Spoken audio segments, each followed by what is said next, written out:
السلام علیکم ناظرین، سلطان محمد فاتح کی نیو ایپیسوڈ میں خوش آمدید۔ ایپیسوڈ کے شروعات میں ہمیں مدینے میں سال 668 کا وقت دکھایا جاتا ہے۔ دکانوں میں لوگ کام کاج میں مصروف ہوتے ہیں۔ اس لیے ایک شخص وہاں آتا ہے اور بلند آواز سے کہتا ہے، اے مسلمانوں، اے مومنوں، میری بات سنو، جمع ہو جاؤ۔ تمام جہانوں کے خالق اللہ کا شکر ہے کہ اب اسلام کا غلبہ پھیل رہا ہے۔ پوری زمین پر اپنی طاقت سے بے جان روحوں کو زندہ کرنے کا غلبہ ہو رہا ہے۔ اسلامی فوجیں قرآن کی روشنی کو مزید آگے لے جانے کے لیے ایک نئی بابرکت مہم کی تیاری کر رہی ہیں۔ اس مقدس مہم میں ان مبارک سپاہیوں نے شامل ہونے کا وعدہ کیا ہے، جیسا کہ ہمارے نبی صلی اللہ علیہ وسلم نے خوش نصیبوں کے طور پر تعریف کی ہے۔ اسلامی فوجوں کی نئی مہم قسطنطنیہ کی فتح ہے، الحمدللہ۔ رسول اللہ صلی اللہ علیہ وسلم نے ہمیں بشارت دی ہے، ان کے حکم کے مطابق زندگی گزارنے والے، جس کا دل جہاد سے دھڑکتا ہے، جو زمین کو اللہ کے نام سے منور کرے گا، اور جس نے تلوار اٹھا رکھی ہے اور اس مہم میں مدعو ہے، وہ اپنا نام لکھوائی۔ یہ سنتے ساتھ ہی سب مسلمان ہاتھ بلند کرتے ہیں۔ ناظرین، اس کے بعد ہمیں ایک صحابی کو دکھایا گیا ہے اس ڈرامے میں، جن کے بارے میں ہم تذکرہ کرنا یہاں مناسب نہیں سمجھتے، کیونکہ ہم نے پہلے بھی بولا ہے کہ صحابہ جیسی عظیم شخصیات کو کسی کریکٹر کے ساتھ یہاں پہ دکھانا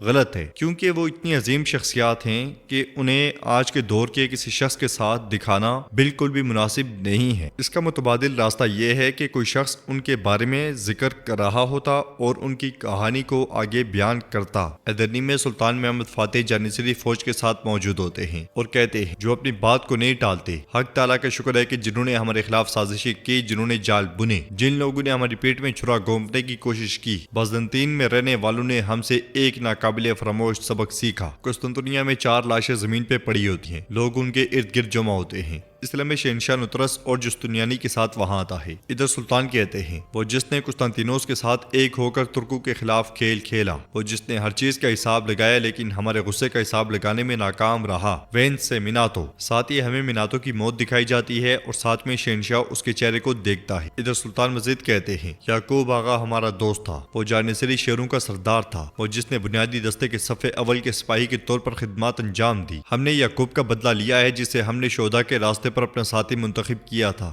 ہمیں دھوکہ دینے والے غدار کے لیے دل میں پیوست ہونے والا خنجر بن گئے ہیں۔ ہم نے اسے نشان عبرت بنایا۔ جستنیانی کے سپاہی یعقوب کی لاش کو دکھایا جاتا ہے جس نے غداری کی تھی، اور شہنشاہ اس کے چہرے سے بھی کپڑا ہٹاتا ہے۔ سلطان مزید کہتے ہیں، یہودی عزائم کی خدمت کرنے والا اس کا ساتھی یعقوب، وہ بھی مر گیا ہے۔ اپنے ساتھی کی لاش کو دیکھ کر جستنیانی کو بہت غصہ آتا ہے۔ سلطان مزید کہتے ہیں، ہمیں اس نے سکے اور سونے کی طاقت سے روکنا چاہا۔ انہوں نے کہا کہ اگر ہم نے ان کی طاقت کو قبول نہ کیا اور نہ جھکے تو فتح اور محاصرہ خواب ہی رہ جائے گا۔ یہ کافی نہیں تھا کہ انہوں نے یہ امید لگا کر کہ ہم ان کے سامنے جھکیں گے، انہوں نے ہمارے خلاف جال بنے۔ گلاٹا میں لاطینی کونسل کا سربراہ جس نے ہمیں دھوکہ دیا اور ہماری پیٹھ کے پیچھے منصوبہ بندی کی، لومینیلو، وہ بھی ہلاک ہو گیا۔ لومینیلو کی موت کے منظر کے ساتھ ساتھ شہنشاہ اس کا چہرہ بھی عیاں کر دیتا ہے۔ ایک کے بعد ایک لاش دیکھتے ہوئے شہنشاہ کو بہت غصہ آتا ہے۔ سلطان مزید کہتے ہیں، اس نے ایک مظلوم بے بس انسان کی طرح ہماری صفوں میں گھسنے کی کوشش کی، اس نے ہمارے اوپر احسان کیا۔ اس کا واحد مقصد توپ خانے میں داخل ہو کر دراندازی کرتے ہوئے ہماری زبردست شاہی توپ کو اڑانا تھا۔ وہ ہماری فتح میں ایک بڑی رکاوٹ بننا چاہتا تھا۔ اس نے ہمارے ساتھیوں کا خون بہایا، وہ ہماری جماعت میں ماتم لایا۔ اس نے ہمارے دلوں کو جلا دیا تو ہم نے اسے جلا دیا۔ لعنتی سورما لورینزو مر گیا ہے۔ شہنشاہ کے اشارے پر جستنیانی آگے بڑھ کر اس کے چہرے سے کپڑا ہٹا دیتا ہے اور لورینزو کو دیکھ کر اسے بہت دکھ ہوتا ہے۔ وہ غمگین ہوتے ہوئے اس کے ماتھے کو چومتا ہے۔ ادھر سلطان جھنڈا اٹھا کر آگے بڑھتے ہیں اور کہتے ہیں، ہم نے اپنی بات کا پاس رکھا، اٹھائے گئے حلف کے مطابق ہم نے اپنا بہایا گیا خون زمین پہ ضائع نہیں جانے دیا۔ یہ کہتے ساتھ ہی وہ جھنڈا دوغان کو دیتے ہیں۔ دوغان جھنڈے کو چومتے ہوئے کہتا ہے، سلامت رہیں سلطان، سلامت رہیں۔ جانشری سپاہی سلطان محمد خان زندہ باد، سلطان محمد خان زندہ باد کے نعرے بلند کرتے ہیں۔ قسطنطنیہ میں جستنیانی شدید غصے میں کھڑا ہو جاتا ہے اور نوترس کے پاس آ کر کہتا ہے، کیا تم اب خوش ہو نوترس؟ دیکھو، ہر وہ شخص جسے تم ناپسند کرتے تھے اس نے اپنی قیمت چکائی ہے، ان میں سے ایک بھی تم میں سے نہیں تھا۔ مجھے یقین ہے کہ ان کی موت نے تمہیں خوش کیا ہے۔ تو نوترس کہتا ہے، ہمیں خود کے ساتھ نہ ملاؤ جستنیانی، میں سلطنت کو نقصان پہنچانے والی کسی بھی چیز سے خوش نہیں ہوں۔ یہ سب اس دجال محمد کا کام ہے، لعنت ہو اس پر۔ مگر جستنیانی کہتا ہے، اس سب میں تمہارا بھی ہاتھ تھا۔ نوترس کہتا ہے، جو کہہ رہے ہو اسے سمجھو اور پھر بولو۔ تم اس شہر میں خدمت کے لیے آئے تھے، جان لو کہ تم زیادہ کچھ نہیں ہو، یا تو تم ہماری خدمت کرو گے یا تم اس شہر سے جاؤ گے۔ جواباً جستنیانی کہتا ہے، میری نہ ہی واپس جانے جیسی کسی اور نہ ہی میرے قریبیوں کو روندنے جیسے کسی عمل کی اجازت دینے کی کوئی نیت۔ اب اگر تم لڑنا چاہتے ہو، یہ کہتے ساتھ وہ تلوار بے نیام کرنے لگتے ہیں تو شہنشاہ چلاتے ہوئے کہتا کہتا ہے بس بڑبڑاؤ مت، محمد کے مقابلے میں عیسائی ہونے کے ناطے ہمارے پاس متحد ہونے کے سوا کوئی چارہ نہیں ہے۔ ادھر زگنوس پاشا دغان کے ساتھ ہاتھ ملاتے ہیں تو دغان کہتا ہے زگنوس پاشا میرا دل جل رہا تھا، اگر میں نے سخت الفاظ بولے ہیں تو مجھے معاف کر دیں۔ تو زگنوس پاشا کہتے ہیں استغفر اللہ دغان آغا، یہ ہمارے پیغمبر صلی اللہ علیہ وسلم کا حکم ہے کہ ہم بھائی ہیں، آگ کو ٹھنڈا کرنے کے بجائے ہم اسے ہوا دینے والے بن گئے، ہم نے غلطی کی، دراصل تم مجھے معاف کر دو۔ پھر ساگ دغان سے کہتا ہے اللہ کی ہم تو سنا ہے کہ ہمارا بدلہ لے لیا گیا ہے۔ جاندارلی کہتا ہے تمہارا دل مکمل طور پہ سکون کی حالت میں ہو۔ اس پر دغان ان دونوں کا شکریہ ادا کرتا ہے، ساتھ ہی علی بھی دغان کو گلے لگا لیتے ہیں اور کہتے ہیں دغان آسانی سے پریشان نہیں ہوتا، میں اسے اچھی طرح جانتا ہوں، البتہ اڑتے پرندے کا بھی سایہ تم پہ پڑے تو ہمیں بتا دینا، یہ کافی ہوگا دغان، اب اللہ کے حکم سے ہم عقاب بن کر ان کا شکار کریں گے۔ اس پر دغان ان کا شکریہ ادا کرتا ہے اور سلطان کہتے ہیں الہی کلمت اللہ کی محبت میں بالکل نہ جھجکنے والے دل بنانے کے لیے اللہ کی حمد و ثنا ہے، ہمارے دلوں میں یہ محبت ڈالنے والی ذات اسی کی ہے، اس نے ہمارا یہ دل بنایا، ہم نے اس کے جلالی نام کی خاطر کوشش کی، وہ جل جلال ہے، اب سے ہمارے مبارک راستے کے سامنے کوئی بھی طاقت، کوئی بھی قوت ہمیں نہیں روک سکتی، فتح کی پیش قدمی شروع ہو چکی ہے، یہ مبارک سفر سلیب حلال اور اذان کی آواز تک، قسطنطنیہ کی اسلامی سرزمین نہ بن جانے تک جاری رہے گا۔ یہ سنتے ساتھ ہی سب اللہ اکبر اللہ اکبر اللہ اکبر کے نعرے بلند کرنے لگ جاتے ہیں۔ ناظرین اس کے بعد ہم دیکھتے ہیں کہ پوپ نیکولس سمندر میں سفر کر رہا ہوتا ہے، کارڈینل اس کے پاس آ کر کہتا ہے جناب ہم سمندر کے وسط تک آ گئے ہیں لیکن آپ نے کچھ نہیں بتایا، ہم کہاں جانے والے ہیں یہ تک نہیں بتایا۔ تو پوپ کہتا ہے ایمان کی روشنی سے منور شخص ایک پرجوش بادشاہ سے ملنے کے لیے جا رہے ہیں، میں نے بتایا ہے اسے میری معافی کی ضرورت ہے۔ کارڈینل کہتا ہے ہم بھی اسے سنبھال سکتے تھے، آپ خود ہی یہاں تک کیوں آئے؟ تو پوپ کہتا ہے کیونکہ اس پرجوش بادشاہ کا گناہ بہت بڑا ہے۔ کارڈینل پوچھتا ہے یہ بادشاہ کون ہے؟ کیا آپ مجھے اس کا نام نہیں بتائیں گے؟ قسطنطنیہ میں شہنشاہ پلیتانو کے پاس آتا ہے اور اس سے کہتا ہے آس پاس آگ لگی ہے اور تم ایسے ہو جیسے کچھ ہوا ہی نہیں۔ تو پلیتانو نقشے کی جانب دیکھتے ہوئے کہتا ہے محمد شاہی نامی اپنی بڑی بڑی توپوں کے ساتھ آئے گا، ہزاروں خونخوار سپاہیوں کا تو ذکر ہی نہ کرو۔ تو شہنشاہ کہتا ہے انہیں پسپا کرنے سے متعلق کہیں تمہیں کوئی شک تو نہیں ہے؟ پلیتانو کہتا ہے فتح صرف ایمان سے نہیں جیتی جاتی شہنشاہ، کام کرنے کی ضرورت بھی ہوتی ہے۔ شہنشاہ توپ کے نقشے کو دیکھتے ہوئے کہتا ہے کیا تم واقعی ان خوابوں پہ یقین کرتے ہو؟ یہ توپیں صرف ایک خواب ہی ہیں۔ تو پلیتانو کہتا ہے آج کی حقیقت کل ایک خواب ہی تھی شہنشاہ، محمد یہ سب توپیں ہم سے فرار ہونے والے اربان استاد کے ذریعے بنوائی ہیں۔ پھر اسے کاغذ دکھاتے ہوئے کہتا ہے اگر ہم صحیح نام تک پہنچ سکیں تو ہم یونانی آگ کو دوبارہ زندہ کر سکتے ہیں۔ باہر نوترس سامنے سے آنے والی نادیا کو روک لیتا ہے اور اس سے کہتا ہے تمہیں محل میں نہیں ہونا چاہیے۔ تو نادیا کہتی ہے میرے پاس جستنیانی کے ساتھ بات کرنے کے لیے کچھ معاملات ہیں۔ نوترس پوچھتا ہے مثلاً کیسے معاملات؟ تو نادیا کہتی ہے یہ خود میرے بابا بتانے والے تھے، لیکن اسے یہ جاننے کا حق ہے کہ اس کے پیچھے کون ہے، کیا ایسا نہیں ہے؟ یہ سن کر نوترس کہتا ہے کیا تم مجھے دھمکی دے رہی ہو؟ میں تمہیں ابھی مار دوں گا اور تم اپنے اس چھوٹے راز کے ساتھ زمین بوس ہو جاؤ گی۔ یہ سن کر نادیا کہتی ہے تمہیں لگتا ہے کہ میں بیوقوف ہوں، یہ راز میرے ساتھ دو اور لوگوں کے پاس بھی ہے، اگر مجھے کچھ ہوتا ہے تو جستنیانی راز جان جائے گا۔ تو نوترس پوچھتا ہے تم کیا چاہتی ہو؟ جواب میں نادیا کہتی ہے سکون اور دولت، انسان اس دنیا میں اور کیا مانگ سکتا ہے؟ یہ سنتے ساتھ ہی نوترس مسکرا دیتا ہے اور ناظرین ایپیسوڈ بھی اختتام پذیر ہوتی ہے۔ اگر آپ کو ویڈیو پسند آئی تو ویڈیو کو لائک کر دیں، چینل کو سبسکرائب نہیں کیا تو سبسکرائب کرنے کے ساتھ ساتھ نوٹیفیکیشن بیل کو دبانا مت بھولیں۔ انشاءاللہ ملتے ہیں نیکسٹ ویڈیو میں، تب تک کے لیے اللہ حافظ۔